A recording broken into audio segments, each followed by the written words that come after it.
பாருங்க, ஒன்றுகள் பத்துகள், 2 ஒன்றுகள் 6 பத்துகள், இது 62.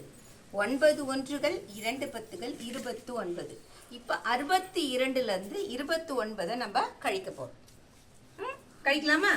இங்க பாருங்க, ஒன்றுகள் 1 2 ஒன்றுகள் இங்க வைக்கும். எத்தனை பத்துகள் இருக்கு? 6 பத்துகள். 1 2 3 4 5 6 பத்துகள் வச்சிட்டோம். சரியா? இப்போ இங்க எத்தனை ஒன்றுகள் இருக்கு?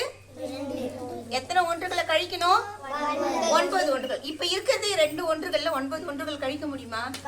முடியாது. அப்ப நம்ம என்ன பண்றோம், இங்க பத்துகள்ல இருந்து நம்ம இங்க எடுத்துக்க போறோம். ஒரு 10 எடுக்கிறோம். ஒரு 10, இந்த 10ல எத்தனை ஒன்றுகளா மாத்த முடியும்? 10 ஒன்றுகளா மாத்த முடியும். அப்ப நம்ம இந்த 10 கொடுத்துட்டு 10 ஒன்றுகள் எடுத்துக்கிறோம். 1 2 3 4 5 6 7 8 9 10. இப்ப 10 ஒன்றுகளை இது கூட சேர்த்துக்கணும். இப்ப மொத்தம் இதுல எத்தனை ஒன்றுகள் ஆயிருக்கு?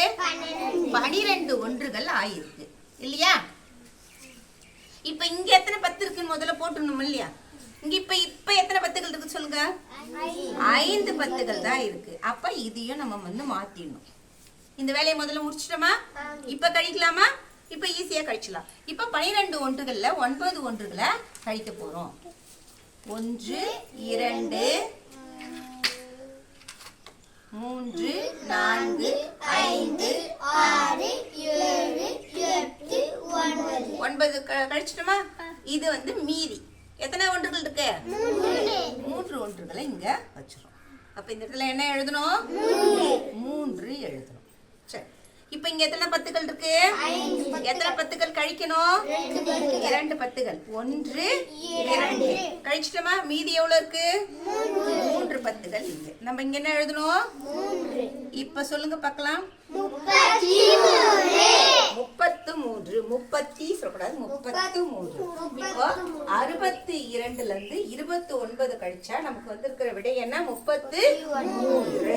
இப்ப எப்படி ஒன்றுகள் பத்துகளை எப்படி ஒன்றுகளா மாத்தணும்ன்றது இந்த ரூபாய் நோட்டுகளை வச்சு செய்யறதெல்லாம் உங்களுக்கு நல்லா புரியுது இல்லையா? அப்ப இப்ப ரூபாய் நோட்டுகளே இல்லாம உங்களால கழிக்க முடியுமா? ஓகே, அந்த மாதிரி கணக்குகள் போடலாமா இப்ப? ஓகே.